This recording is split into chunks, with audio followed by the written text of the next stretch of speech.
Hello everyone, welcome back to that one playthrough of MMORPG Tycoon 2. I am Kyle once again, and you find us venturing south to the land of Angalore. Yeah, that's right, the road to Valkyrin seems to be just about complete, that being the quest lines that run through Eastwatch, into the desert of Zephyr, across the mountains of Karak, and into the plains of Moonhaven. We're headed down here to work on these two territories next. We're gonna have a port kind of entrance to Angalore, and then the city of Angalore itself, which is going to take place in a dark wood. I'm gonna try and waste no time getting into this. The first thing I'm going to do is we're gonna make sure that we get maybe rid of some of these trees. I know there's been lots of comments about the big giant trees. That's kind of the base standard size of them in the game when you just kind of let it auto-populate.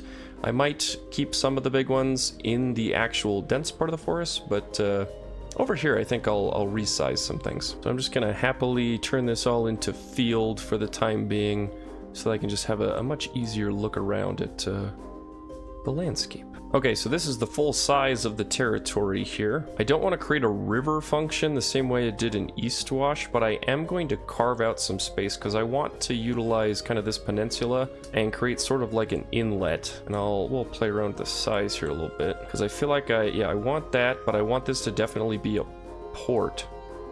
Maybe that's not the right spot. Let's shift it.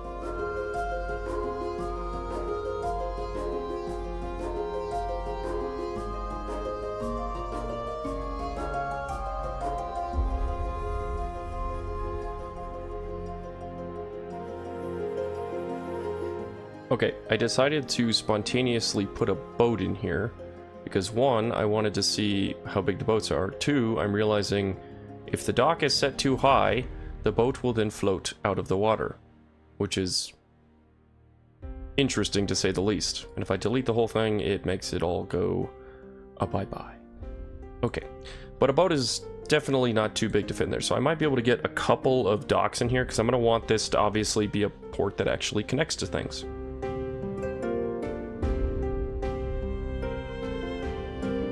Alright, so yeah, this looks a little, squirmy-ish, being a word I just feel like I made up. But the goal here is I want this to feel very well protected, like the port itself is shielded. Very hard to get into from the outside for the most part, unless you are a skilled sailor, and it allows us to do some pretty cool structures, I think, too. Alright, so I do want to have, actually, the forest kind of actually exist over here, so I'm going to do that just for the sake of putting some trees in. That's probably a little too dense. We'll take a path and I'll start to kind of piece this together. Alright, so again, trying to make some squiggly paths, and then that gives us kind of the freedom to actually throw in some scenery and stuff that kind of makes it look like the road was built around it. I do need to actually put in the standard buildings in this region still. I'm going to use some of the elegant style buildings, I think. Kind of put this, we'll put it like actually right on the way in. No pun intended. The elegant respawn point is like, I don't know, I guess it kind of does have the building formation on the top there. I'm gonna kind of put it out in the boonies just slightly, so it doesn't feel like it's necessarily in town. And then I'll probably put another one off out here, but this one I want it to be the sturdy one. Oh, that just took out some trees, but that's okay. Kind of tucked away into the mountainside there. Maybe we can put another one out here eventually. Depends on how much combat regions we put through here, which obviously we'll put some. And this does bring up the point that we have no network here, so I'm going to put the network like right where I think the most people will be. And then I got to use the wire piece here to get past the water, because apparently that's a thing. And then I do want to bring this island to life just a little bit. And then we'll connect these across the regions too. That way there's just, a little bit of overflow can go wherever it's needed if need be. I think that's how it works. It flows like water as far as I know.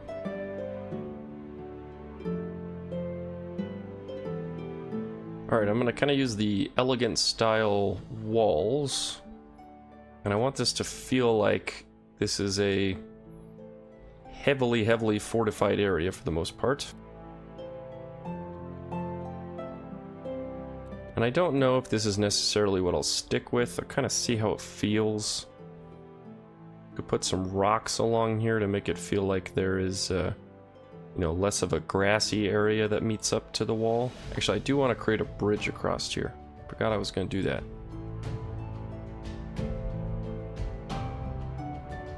So what I kind of want to do is get a portal entrance so that I can use it to make the bridge right away. If I put that there, I think I could get that to flush up and put some stuff in between there. And I could kind of use this to make the bridge. It's not necessarily what I like.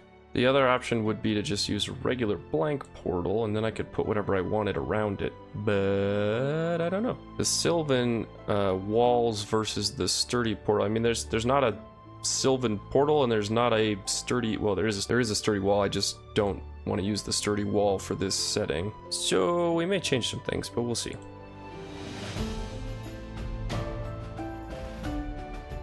So yeah, this is gonna look and feel like a very isolationist community, and that's the point.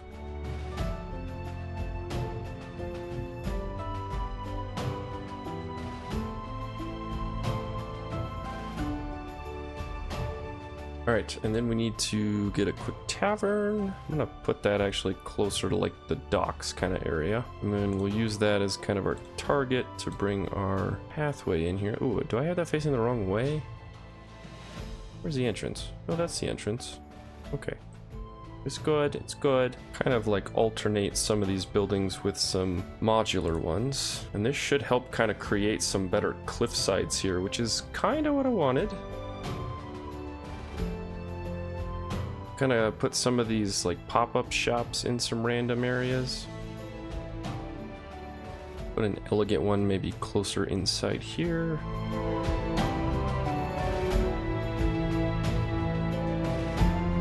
Okay, we'll kind of fill those in a little bit with some stuff. I'm going to go ahead and create all of the modular buildings outside of the zone. That way certain things don't get deleted.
Well, it is still far from done, but this is coming to be a lot more of an even greater image than I could possibly think of in my mind as I've been kind of putting this together. There's still a ton of work to do here, but this, I think, is going to be one of the busiest looking, but thoroughly thought out locations I've done thus far. More than anything, I wanted to create the theme of what this was going to feel like as a grand port. We'll add some more buildings. Obviously, got some more over here that I'm going to condense in here, make this a little tighter in certain spots. Obviously within reason, because as soon as I press play in the game, my frame rate is non-existent in this region. But with that being said, I think we've got a good start to the Angari port, and I hope you'll stick around and join me next time. Until then, I'm Kyle. This has been that one playthrough of MMORPG Tycoon 2, and I hope to see you in the next episode. Have a wonderful day.